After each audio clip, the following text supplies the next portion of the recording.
dear colleagues. First of all, I would like to thank the organization committee for their kind invitation. Today, in this debate session, I will try to give an answer to the question of should cardioneuroablation be a preferred approach in management of cardioinhibitory syncope in less than 6 years old. As you know that enhanced parasympathetic tonus or an imbalance between sympathetic and parasympathetic system has a strong relationship between reflex syncope and carotid sinus syndrome.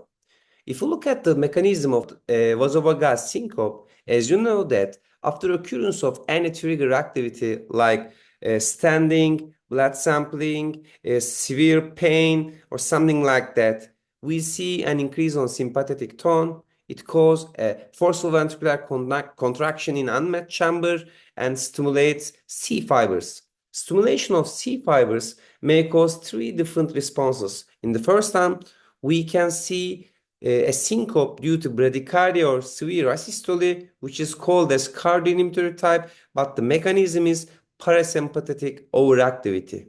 In the second arm, we can see global cerebral hypoperfusion due to hypotension. It is related to sympathetic withdrawal and which is called as vasodepressor type. But in great majority of patients, almost 70% of the cases, both sympathetic withdrawal and parasympathetic overactivity contribute to occurrence of global cerebral hypoperfusion and which is called as mixed type. Theoretically, cardioneuroablation tries to eliminate parasympathetic efferent arm of vasovagal syncope. So CNA should work in pure cardioinhibitory type patient, but also it should work in mixed patient if we can demonstrate dominant cardioinhibitory response in this patient. According to the latest ESC guideline, in patient with reflex syncope, education and lifestyle measures should be suggested all patients. But if there is still severe or recurrent symptom despite education and lifestyle measures, we should demonstrate the phenotype of vasovagal syncope. If the reason is low blood pressure, like pure vasodepressor or some mixed type cases, we have only two medications, fludrocortisone and midodrine. And I think that midodrine is better than fludrocortisone based on latest randomized controlled trial. But what if the reason is dominant cardioinhibitory response? Because we know that there is no medication to prevent occurrence of this cardioinhibitory type reflex arm. So according to the guideline, cardiac pacing should be tried in this population.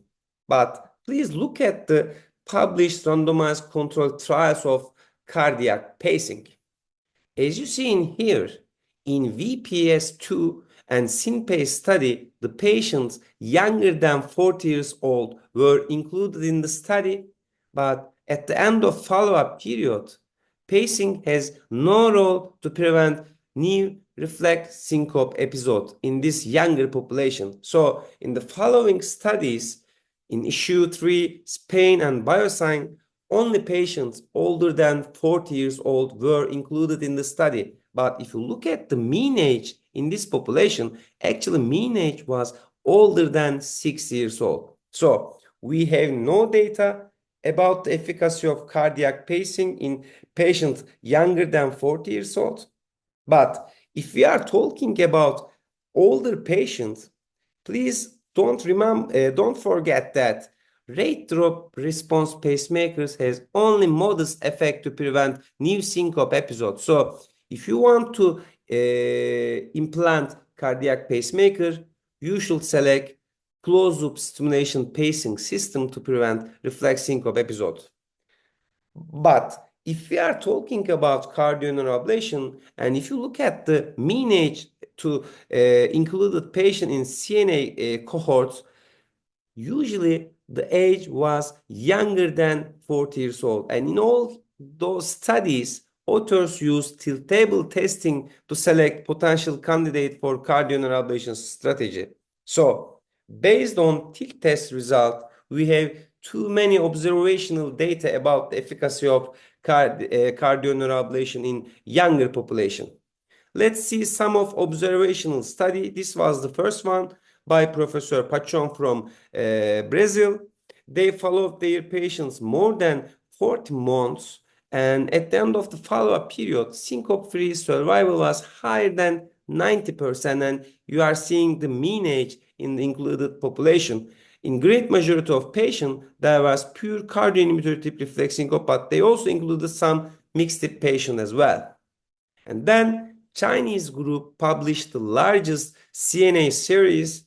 In that study, there was 115 patients, and they followed their patient 18 months and demonstrated a very, very similar success rate, higher than 90% syncope-free survival. But surprisingly, in almost 74% of the patient, there was mixed tip vasovagal syncope. And then we published our case series, including 51 patients. We performed biatrial approach, and we demonstrated almost 95% success rate during follow-up. Again, in great majority of our patients, there was pure cardioinhibitory tip reflex syncope. In 10% of patients, we performed CNA for mixed tip vasovagal syncope. And then we compared CNA and conservative therapy. This was not a randomized controlled trial. This was just a case control study. But at the end of 4-year follow-up period, we demonstrated that CNA is related to 77% relative and 36% absolute risk reduction in syncope recurrence. This was very promising result. And then we compared CNA and cardiac pacing. In cardiac pacing arm, CLS pacing modality was used in 50% of patients. And at the end of 1 year of follow-up period, CNA and cardiac pacing demonstrated similar success rate, but CNA was a little bit better for prevention of new syncope episodes. And then my dear friend Roman Piotrowski from Poland, rest in peace, Roman, published the first prospective randomized controlled trial of CNA. They compared CNA and non-pharmacological therapy, and they followed their patient 2 years. In non-pharmacological treatment group, fluid, salt, compression socks, tilt training, and avoiding triggers was used. And at the end of 2 years of follow-up period, the primary endpoint occurred in only 8% in CNA arm and 54% in control group. They also demonstrated that quality of life was better in CNA arm during follow-up period. Recently, Chinese group compared left atrial and biatrial ablation in a randomized controlled trial. Primary outcome was spontaneous syncope recurrence in 12 months since randomization. And at the end of 1 year follow-up period, both techniques demonstrated almost 90% syncope-free survival. This was very, very compatible with previous observational studies results. And then we published first meta-analysis. We compared different GP mapping methods and different GP ablation methods. And then we found that biatrial and left atrial ablation was related more than 70% syncope-free survival during follow-up period. But if you perform right atrium only approach, you can see 20% syncope recurrence during follow-up, and we believe that reinnervation might be the main reason of this higher syncope recurrence in right atrium only ablation approach. And then some other groups published another meta-analysis including more than 600 patients. Again, they demonstrated similar results. Biatrial and left atrial ablation approach are related more than 90% syncope-free survival, but right atrium only approach is worse than this technique for syncope recurrence. Last year, at first time, CNA scientific paper was published with endorsement of EHRA, HRS, Latin American Heart Rhythm Society, and Asia Pacific Heart Rhythm Society, and I was the chair of this document. In this document, we proposed an algorithm for the selection of reflex syncope patients for cardioneuroablation based on available evidence. In patients younger than 6 years old, if there is typical syncope triggers or syncope scenario, no clue of intrinsic sinoatrial node or AV conduction ECG abnormalities, no structural heart disease, if there is failure of non-interventional conventional therapies in preventing syncope recurrence, like severe, unpredicted, recurrent, or traumatic episode despite non-interventional conventional therapies, including medication, these patients should be accepted as potential candidate to assess for CNA. In the second step, we can use cardiovascular autonomic function test to show the phenotype of vasovagal syncope, low blood pressure, or cardioinhibitor. For this aim, we can use heat-up tilt table test, carotid sinus massage, standing test, or 24-hour ambulatory blood pressure monitoring. If there is more than 3-second asystolic reflex syncope during tilt testing, data are in favor of CNA efficacy.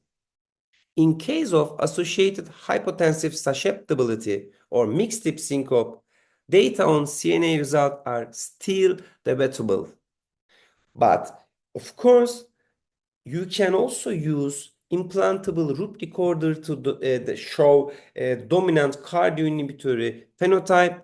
If there is paroxysmal asystole with more than 3 seconds during syncope or asymptomatic pause more than 6 seconds, data are still in favor of CNA. In patients with bradycardia less than 40 BPM heart rate for more than 10 seconds during syncope, this may be accepted as mixed tip or non-dominant cardioinhibitory reflex syncope. Still, there is some studies showing efficacy of CNA, but the data should be limited in this patient population. Our writing committee does not suggest CNA in pure vasodepressive reflex syncope patients. In this figure, you are seeing my personal suggestion for reflex syncope patient. If there is severe, unpredictable, and recurrent vasovagal syncope, and as the first attempt, you should use education and reassuring, avoiding triggering situation, physical counterpressure maneuvers, fluid and salt intake in all patients. If there is still recurrent vasovagal syncope episode, we should demonstrate the dominant mechanism by using prolonged ECG monitoring, heat-up tilt table test, carotid sinus massage, standing test, or ambulatory blood pressure monitoring. If the reason is dominant cardioinhibitory response and if the patient is younger than 6 years old, CNA should be the first option. In older population, it is not easy to differentiate structural involvement of sinoatrial node or AV conduction system, and there are too many randomized controlled trials showing the efficacy of cardiac pacing. So in this older population, we suggest the implantation of cardiac pacemaker.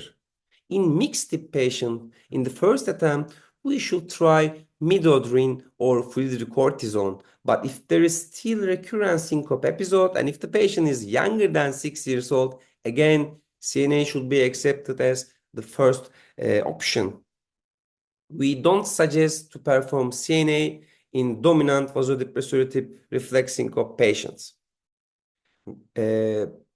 Now, we know that there is an ongoing randomized controlled trials comparing midodrine and cardioneuroablation campaign study, and I hope that after this study, we may know the exact result of this discussion or debate session, which one is better to prevent new reflex syncope episodes. Thanks for your attention.